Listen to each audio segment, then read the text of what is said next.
오늘의 말씀을 가지고 겉모습이 아닌 속사람으로라는 주제로 우리 함께 은혜를 나눠보고자 합니다. 우리가 계속해서 이 삼손에 대한 이야기를 함께 나누고 있습니다.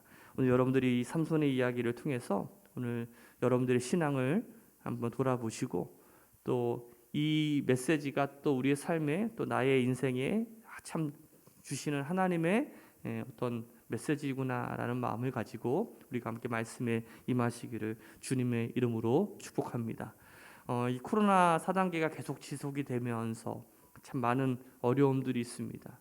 제 마음속에도 그런 것 같아요. 참 인생이 뜻대로 되지 않는구나. 참 인생이 참 내 맘대로 되지 않는다. 참 어렵다라는 생각이 드는데 이 코로나로 인해서 특히 경제적인 부분이 참 많이 어려운 것 같아요.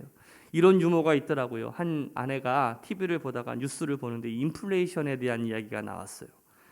그래서 이 인플레이션이 뭔가 그 은행 다니는 남편에게 묻습니다. 여보, 인플레이션이 뭔지 좀 쉽게 설명해 줘봐. 그러자 남편이 이렇게 이야기합니다. 여보, 잘 들어봐. 예전에 당신의 몸매가 36, 24, 36이었는데 지금은 48, 40, 48이 되어 있어. 당신의 모든 것이 예전보다 다 커졌지만 당신의 가치는 옛날보다 떨어졌어. 이게 바로 인플레이션이야. 설명은 기가 막힌데 그 다음에 어떤 일이 일어날지는 여러분들 보지 않아도 알겠죠. 참 인생이 쉽지 않지만 가장 어려운 것이 있다면 가정교육이 아닌가라는 생각이 들어요. 이 자녀 교육이 참 쉽지가 않습니다. 자녀는 부모의 거울이다. 또 자녀는 부모의 등을 보고 자란다. 이런 말 많이 들어보셨을 거 아니겠습니까? 그 자녀들의 모습을 보면 그냥 그 언어와 또 습관, 그 생활 속에서 무의식적으로 그 부모의 모습들이 나오게 되어 있어요. 그래서 자녀들은 무의식적으로 그 부모들을 보고 자라기 때문에 사실 자녀 교육이 쉽지 않은 것 같아요. 오늘 성경에 보면 이 믿음 좋고 신실했던 이 마노아조차도 이 자녀 교육에 실패하는 모습을 보여주고 있습니다. 여러분들 그 출애굽 3세대 현상이라는 말이 있어요. 그러니까 우리 믿음의 3세대라고 할 수가 있을 텐데 여러분들 이 출애굽 3세대 하면 여러분들 어떤 것들이 생각이 나십니까? 출애굽 1세대라고 하면 모세와 함께 그 홍해를 직접 건넜던 사람이겠죠. 홍해가 갈라지는 것을 눈으로 보았고 그리고 만나와 메추라기를 매일마다 제공받으면서 하나님께서 구름 기둥으로 불 기둥으로 인도하시는 것을 직접 어떻게 보면 목격한 사람이에요. 매일마다 사막과 광야를 건너면서 고생을 그냥 딕싸게 하면서도 그 매일마다 베풀어 주시는 하나님의 은혜를 내가 직접 경험한 사람을 우리가 출애굽 1세대라고 부릅니다. 그러면 출애굽 2세대는 어떤 사람입니까? 출애굽을 하면서 광야에서 얼마나 많은 고난을 당했고 구름 기둥으로 불 기둥으로 이렇게 인도해 주셨어 라는 것을 부모로부터 듣고 이제 전해 들은 그러한 자녀들이겠지요. 그리고 그 1세대들이 그렇게 고생하면서 이렇게 얻었던 것들을 누리는 세대가 바로 어떻게 보면 2세대가 아닐까 하는 생각이 들어요. 저도 이 새로남교회 역사에서 보면 2세대라고 할 수가 있을 텐데 여러분들 중에서는 1.5세대도 있고 1세대도 있고 2세대도 있고 이 중에는 3세대도 있는지도 모르겠어요. 여러분들 우리 새로남교회가 처음에 한국제일교회로 시작을 해가지고 역삼동에 있는 판작교회에서부터 시작을 해가지고 아버지랑 어머니께서 고생하면서 목회를 이렇게 해나가셨는데 전에 우면동에 그 교회를 임대했었는데 거기 건물주가 투자를 잘못했는지 그 건물주가 부도가 나버렸어요. 그래서 건물주가 새로 바뀌어 버리게 된 거예요. 그러니까 우리가 임대했던 우리 교회가 어떻게 돼요? 그냥 하루아침에 보증금도 다 날아가 버리고 이제 내어 쫓길 위기에 처해 있을 때 우리 권사님들이 또 우리 성도님들이 함께 힘을 모아가지고 다시 교회를 우리가 세우고 또 우리 교회가 또 다른 교회 같지 않게 또 이사를 참 많이 다니는 교회 아니겠습니까? 그렇죠? 이사를 갈 때마다 이렇게 힘을 보태고 함께 교회를 세워나가 우리 성도님들이 있지 않습니까? 가만히 보면 우리 권사님들이 우리 집사님들이 힘들게 교회를 세우고 지켜왔는지 누구보다도 그 하나님께서 역사하셨음을 우리가 함께 경험하면서 우리가 삶을 살아가고 있는지도 몰라요. 그런데 이 출애굽 3세대는 조금 특이합니다. 우리 사사기 2장 10절 말씀을 한번 볼까요? 사사기 2장 10절 같이 읽어봅시다. 시작.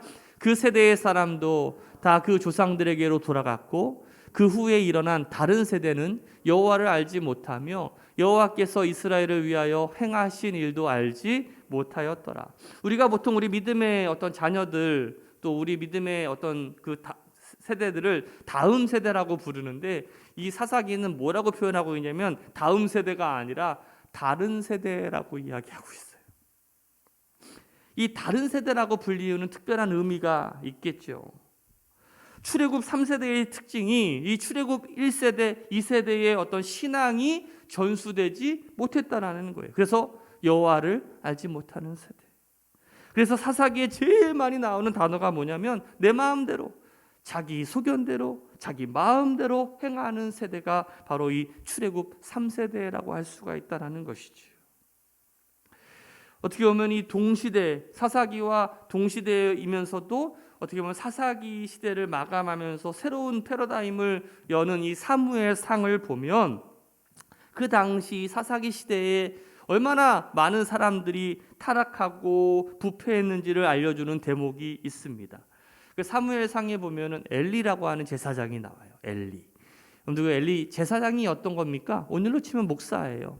예배를 인도하고 또 제물을 가져다가 또 그 제물을 하나님께 드리고 또 이렇게 기도하고 하는 그 사람이 바로 이 제사장인데 그때 이 한나라고 하는 여인이 찾아오게 됩니다. 한나라고 하는 여인 여러분도 아시죠? 사무엘의 엄마입니다. 한나가 와가지고 자식이 없어가지고 정말 힘든 삶을 살아가니까 교회에 와가지고 기도하는데 정말 통곡하면서 눈물로 하나님께 막 기도해요.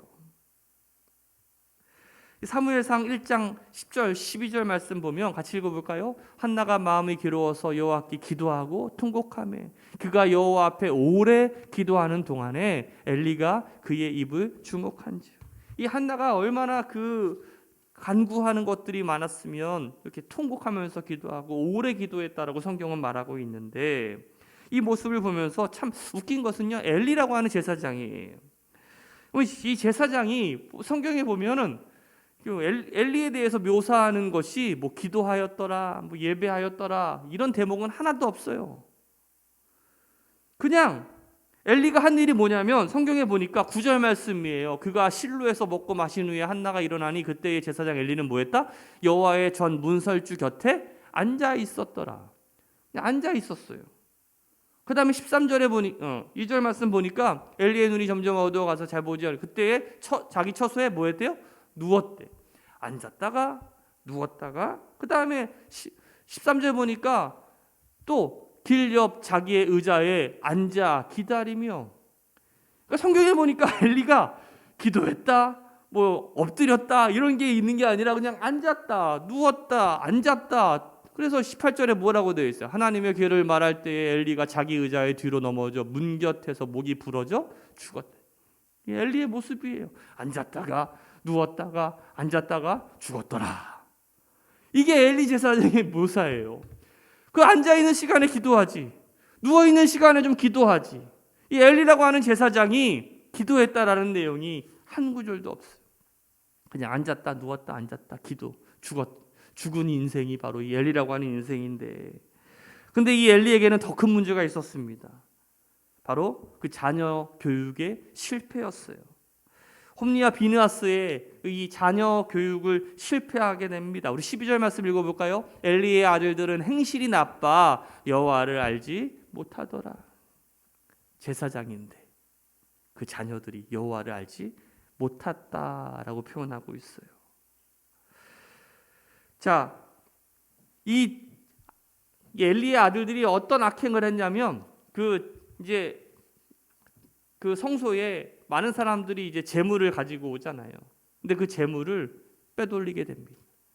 그 중에 제일 좋은 부분들을 자기가 차지하게 되는, 어떻게 보면 횡령이라고 할 수가 있겠죠, 요즘으로 말하면.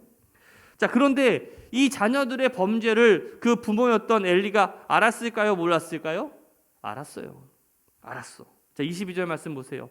엘리가 매우 늙었더니 그의 아들들이 온 이스라엘에 행한 모든 일과 회막문에서 수종드는 여인과 동침하였음을 듣고 그 재물을 빼돌리는 것도 모자라서 다른 악행까지도 저지르는 것을 이 엘리는 알았다라는 거예요. 알았지만 그냥 아는 대로 거기서 그쳤다라는 것이죠. 엘리가 그 자녀들의 범죄와 잘못을 알았지만 그냥 말만 했지 더 이상 그 자녀들의 행동, 잘못을 교정하려고 하지 않았다라는 거죠. 때려서라도, 혼을 내서라도, 무슨 수를 써서라도 그 자녀들의 잘못을 고치려고, 그리고 혼내려고 해야 되는 것이 부모의 마음 아니겠어요?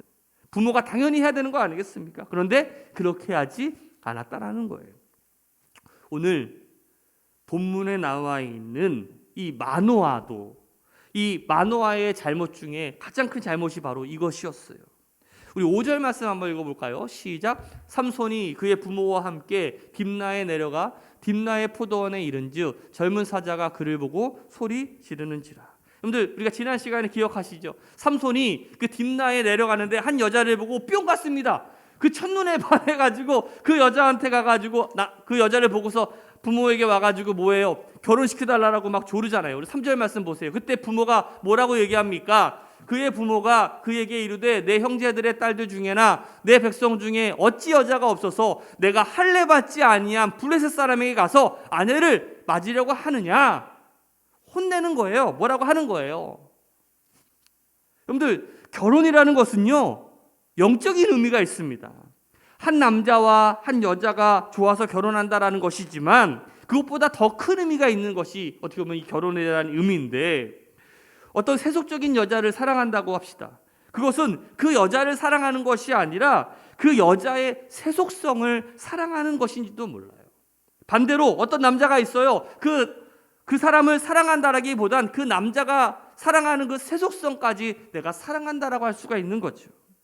그래서 어떤 사람이 정말 영적인 사람인지 아닌지를 보려면 결혼할 때 보면 알아요.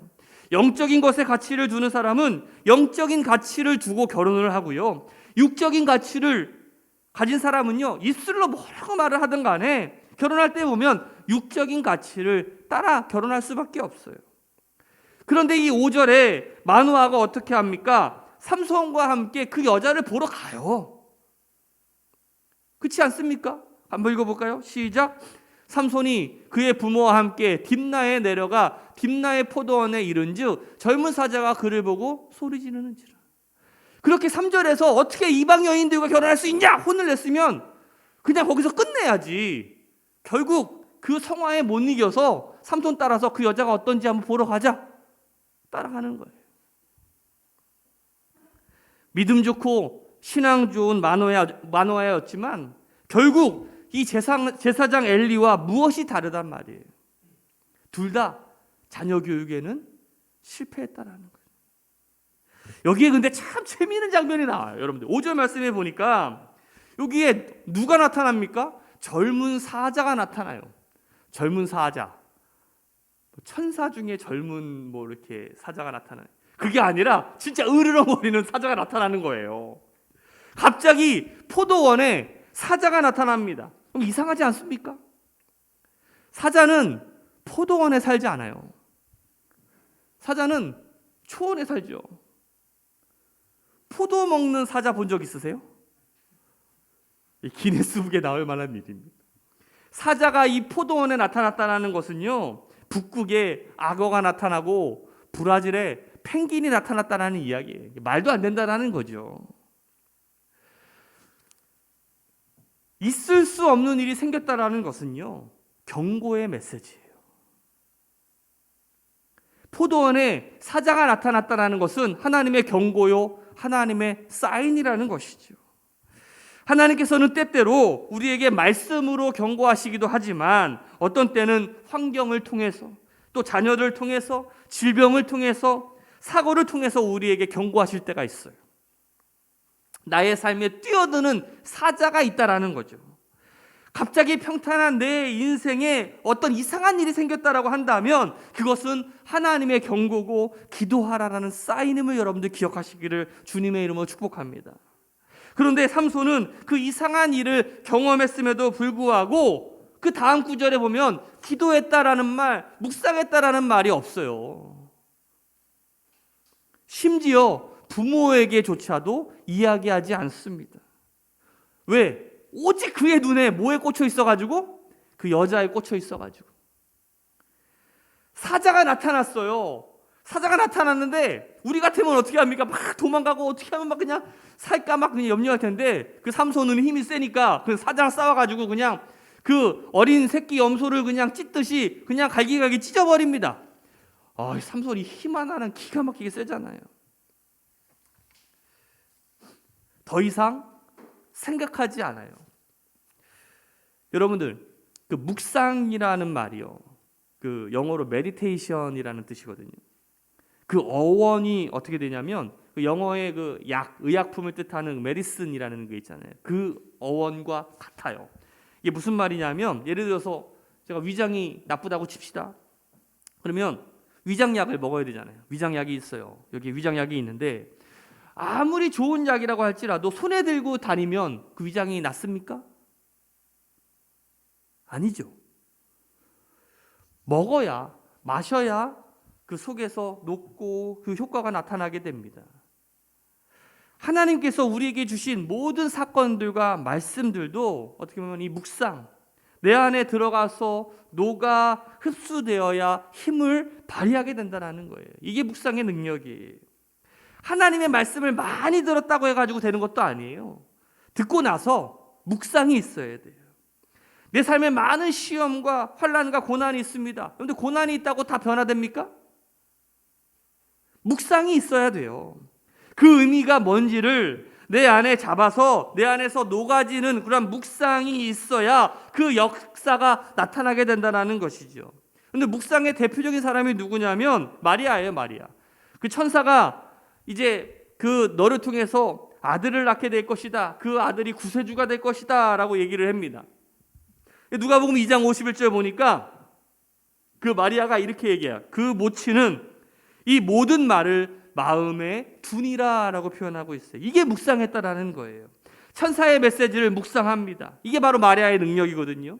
갈렙이라는 사람이 있습니다. 여러분들 여호수아와 갈렙 들어보셨죠? 그 갈렙이에요. 갈렙이 그 40대 그 40살의 나이에 그 이스라엘 백성들과 모든 사람들에게 하나님께서 이 언약의 말씀을 주셔요. 어떤 말씀이냐면 내 발로 밟는 땅은 영영이 너와 내 자손의 기업이 되리라 라는 이 말씀을 하나님께서 하십니다. 이 말씀을 갈렙만 들은 것이 아니라 모세도 듣고 여호수아도 듣고 이스라엘 모든 사람들이 그것을 들었어요. 그런데 여러분들, 들은 것이 다 중요한 게 아니에요. 갈렙은 그 40세에 들었던 그 말씀을 묵상하는데 어느 정도까지 묵상하냐면 여호수아 14장에 보면 이 갈렙의 나이가 85세가 됩니다. 이렇게 성경에 기록되어 있어요. 그날에 모세가 맹세하여 가로되 내가 나의 하나님 여호와를 온전히 쫓았은즉 내 발로 밟는 땅은 영영이 너와 내 자손의 기업이 되리라 하였으니라. 이 40세에 들었던 말씀을 85세, 무려 45년 전에 있었던 말씀을 묵상하면서 그 말씀을 끄집어냅니다. 바로 끄집어냈다라는 이야기는 뭐냐면 내가 그 45년 동안 그 말씀을 계속해서 묵상하고 그 말씀을 가지고 살았다라는 거예요.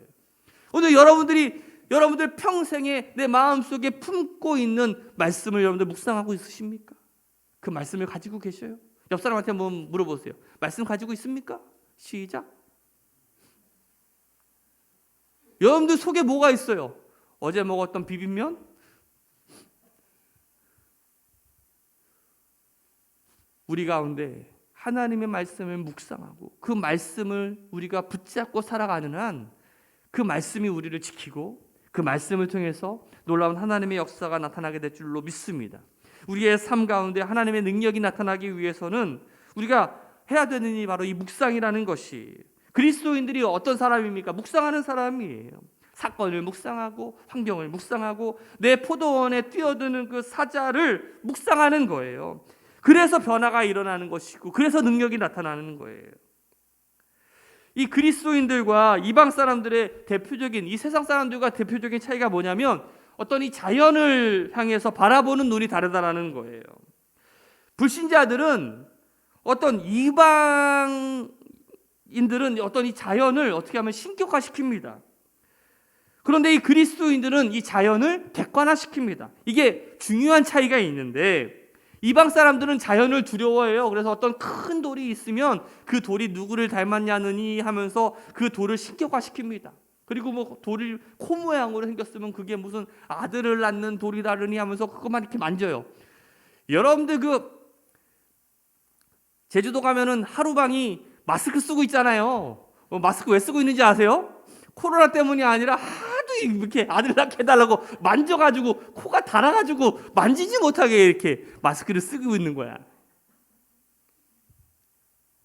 어떤 큰 나무가 있으면 거기에 무슨 그 나무를 신격화시켜가지고 거기에 뭐가 있느니 없느니 하면서 거기에 푸닥거리를 하지 않습니까? 하늘에 별이 있으면 별이 있구나 하고서 그 별을 보고서 연구하면 되는데 그 별을 보면서 점을 쳐요. 저 별은 누구 별, 저 별은 누구 별 하면서. 이게 바로 이 세상 사람들 아니겠어요? 요즘 얼마나 많은 사람들이 이 점집에 가는지 아십니까? 여러분들 스포츠 신문을 보면 두 가지밖에 없어요. 요즘에 내용도 없어. 뭐냐면 하나는 야시시한 사진들이고 또 하나는 맨날 점치는 이야기야. 무슨 컴퓨터점, 뭐 진학점, 또 정치인들은 뭐 선거한다고 요즘에 막 전보로 다니는데 어떤 사람은 여기에 뭐 왕자라고 썼는데 저도 썼어요. 여기다가 주님이라고 써놨어 내가. 주 이렇게. 누구 뭐 용한 사람 만나가지고 뭐 이렇게 사주 본다 뭐 한다. 여러분들 이런 것이 바로 세상 사람들 아니겠어요? 여러분들 달력도 보니까 뭐 신기한 달력 봤어요. 제가 음력 달력인데 거기 보니까 손 있는 날, 손 없는 날. 그거 아세요, 여러분들? 처음 들어보죠? 알아요? 그게 뭐예요, 여러분들? 이사하는 날, 이사하지 말아야 되는 날 그런 미신 같은 거 믿는 그 사람들이 아니겠어요? 우리 크리스천들은요, 손 있는 날 이사 가야 되는 거야, 손 없는 날 이사 가야 되는 거야. 그럼 싸던데, 뭐 이렇게 이사하기 그날은 좀 싸요. 이사 비용이 조금 더 싸. 그날 일부러 선택해서 가세요. 그러면서 내가 얼마나 잘 사는지를 보여줘. 여러분들, 하나님께서 우리를 이 자연을 다스리고 정복하라라고 우리를 창조해 주셨는데 오히려 우리가 이 자연에 지배당하며 우리가 미신에 푸닥거리하면서 삶을 살아가는 인생 얼마나 안타깝습니까? 여러분들, 우리가 새벽에 일어나서 우리가 제일 처음 하는 일이 뭐예요? 기도하는 일 아니겠어요? 우리 그리스도인들은. 근데 믿지 않는 사람들은 새벽에 일어나서 아침 일찍 일어나서 뭐 하냐면 화투패 딱 껴놓고서 화투점 치고 있더라고. 오늘 내가 무엇을 해야 되는지. 여러분들, 화투패에 끌려 인생을 살아가겠습니까? 예를 들어서 우리가 어떤 공사장에 있다라고 치세요. 공사장에서 막 자꾸 사고가 일어나는 거예요. 이러면 세상 사람들은 어떻게 합니까? 그 공사장에 무슨 어떤 애기 꼈다 그래가지고 그 불쌍한 돼지 잡아다가 목 잘라가지고 이 고사를 지냅니다. 사고 나지 않게 해주세요. 비나이다 비나이다. 그쵸? 막 거기다 절하고서 거기다 막 10,000원짜리 그냥 얼굴에다 막 쑤셔받고 막 콧구멍에다 쑤셔받고 막 그러지 않습니까? 그리스도인들은 어떤 태도를 가져야 돼요? 자꾸만 공사장에서 사고 난다고 칩시다. 그러면 왜 사고가 나는지를 연구해야 돼요. 묵상해야 돼요. 왜 자꾸 사고가 나는가? 그렇게 어떻게 하면 사고가 나지 않을 수 있을까를 연구해서 무엇을 만들어야 돼요? 난간을 만들어야 돼요. 안전바를 설치해야 되는 거예요. 신명기 28장 8절 말씀 보세요. 22장 8절 같이 읽어봅시다. 시작. 내가 새 집을 건축할 때에 지붕에 난간을 만들어 사람으로 떨어지지 않게 하라. 그 피 흐른 죄가 내 집에 돌아갈까 하노라. 공사장에 자꾸 사고가 났을 때 여러분들 기도만 한다고 그게 사고가 안 납니까? 그렇지 않아요. 기도하고 난 다음에 기도만 하는 사람은 반쪽짜리 그리스도인이죠. 그러나 묵상하면 그곳에 기도한 다음에 뭘 만들어야 돼요? 난간 만들어야 돼요. 안전바를 설치해야 되는 거예요. 이게 바로 하나님의 사람이고 하나님 백성의 그 말씀에 순종하는 사람이라고 할 수가 있는 거예요. 사랑하는 새로운 학교 여러분들, 삼손이 왜 실패합니까? 묵상하지 않아서 그래요. 이상한 일이 일어났어. 포도원에 사자가 나타난 거야. 있을 수 없는 내 인생에 그 일이 일어났을 때 그 일을 묵상해야 됨에도 불구하고 삼손은 그렇게 하지 않았어요. 삼손은 가만히 보면 겉모습, 어떤 거칠애의 어떤 좀 의식했던 사람이었던 것 같아요. 그것을 중요하게 여겼던 사람이었던 것 같아요. 자, 어떻게 보면 하나님을 의식하는 삶이 아니라 사람을 의식하면서 삶을 살아가는지도 몰라요. 이게 무슨 말이냐면 삼손은 태어나면서부터 선택받은 사람이었어요. 무엇으로 선택받았는지 기억나십니까? 나실인이었어요. 나실인 기억하시죠? 그런데 이 나실인은 특별한 사람이기 때문에 자기가 지켜야 될 3가지 규례가 있었습니다. 그 내용이 민수기에 나오는데 민수기 6장 3절 말씀을 보면 같이 한번 읽어볼까요? 시작.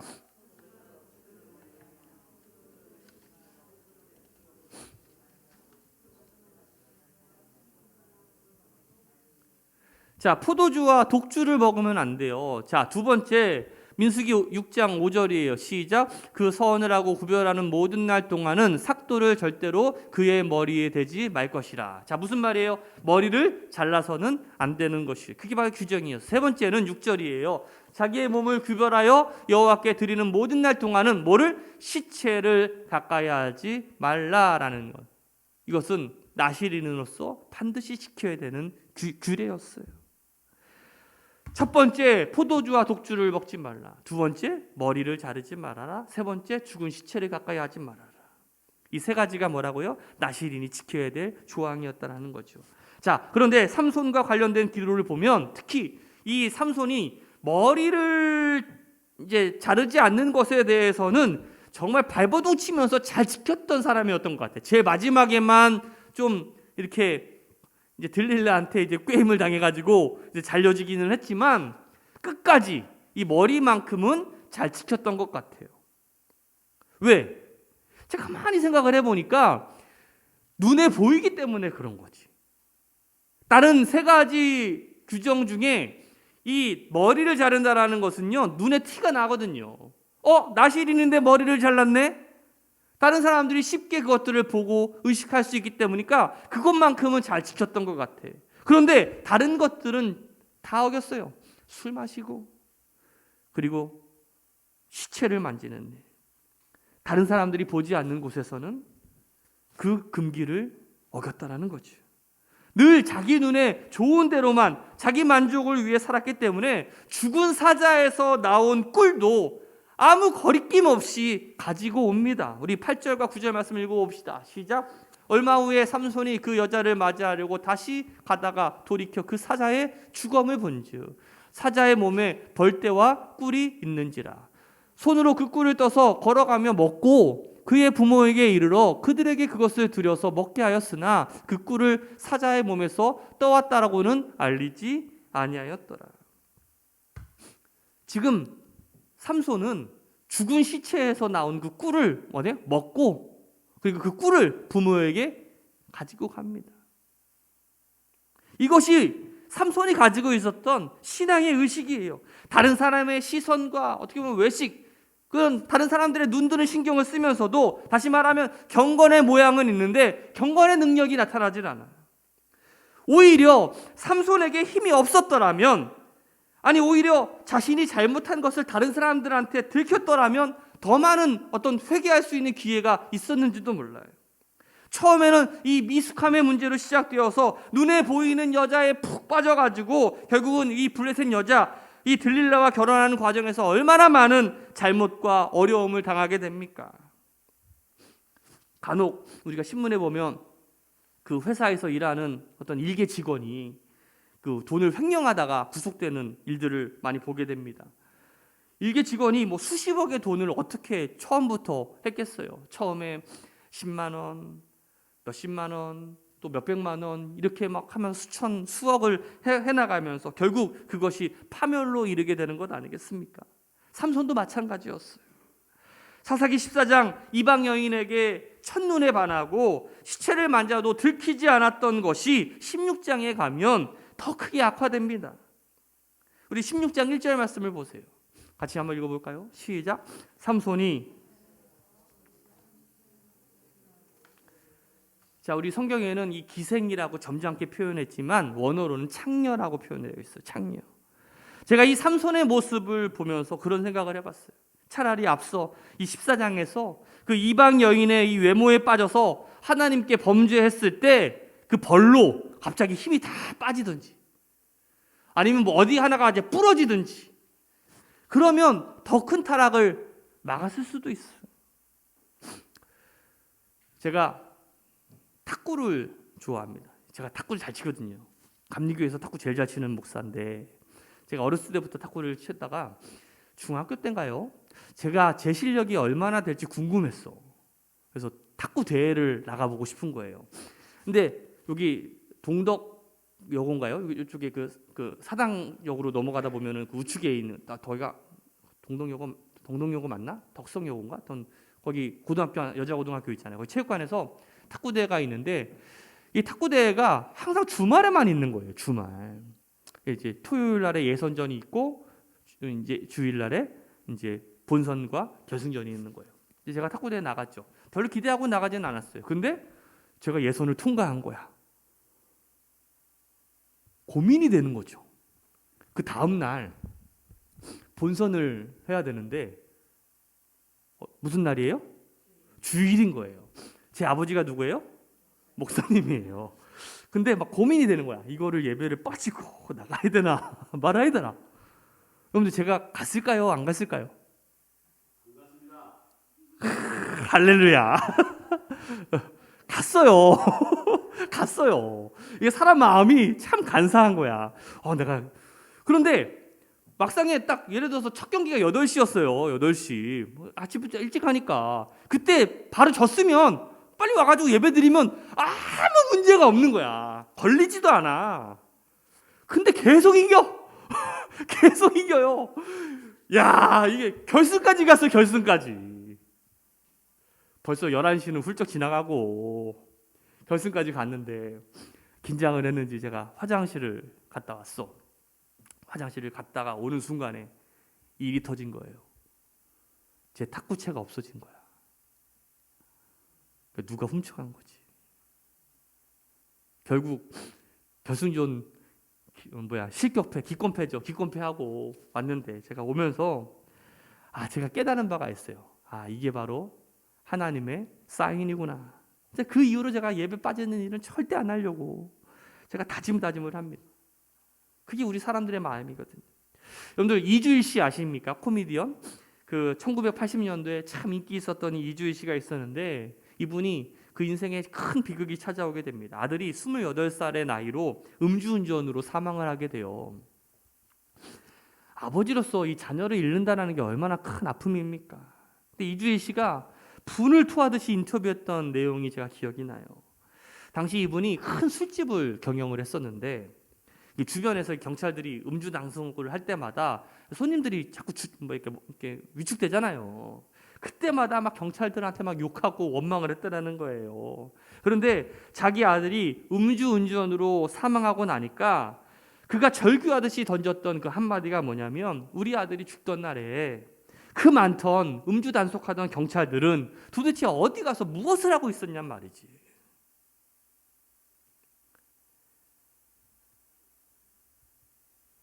이것이 바로 우리 사람들의 마음이고 오히려 그때라도 그것이 걸렸더라면 재수없이 걸렸네 하면서 그냥 벌금 내고 운전면허 취소당해서 다시 하고 그래서 다시 그랬으면은 어떻게 보면 죽지 않았을 수도 있었을 텐데. 윌로우 크릭 교회의 빌라이베스 목사님의 책 가운데 아무도 보는 이가 없을 때 당신은 누구인가 라는 책이 있어요. 혹시 우리가 겉으로만 보기에 크리스천으로 살고 있지는 않는가? 오늘 이 삼손처럼 우리가 겉모습으로만 번지르하면서 다른 사람들한테 의식하면서 삶을 살아가면서도 여전히 내 속사람은 죽어가고 있는 것은 아닌지, 오늘 우리가 그럴싸하게 경건의 모양을 갖춰가면서 그렇게 삶을 살아가고 있지는 않은가? 겉만 번지르라고 그냥 내 마음대로 내 눈에 보이는 대로 내가 삶을 살아가고 있지는 않는가? 오늘 우리의 자녀들의 모습에서 우리의 신앙의 모습이 나오는 것이 아닌 오히려 탐욕과 욕망의 잘못된 모습들이 나오고 있는지는 않는지를 우리가 보면서 우리 오늘 새로운학교 성도들이 바로 우리가 겉사람보다 속사람을 더욱 더 키워갈 수 있는 우리 새로운학교 성도들 되시기를 주님의 이름으로 축원합니다.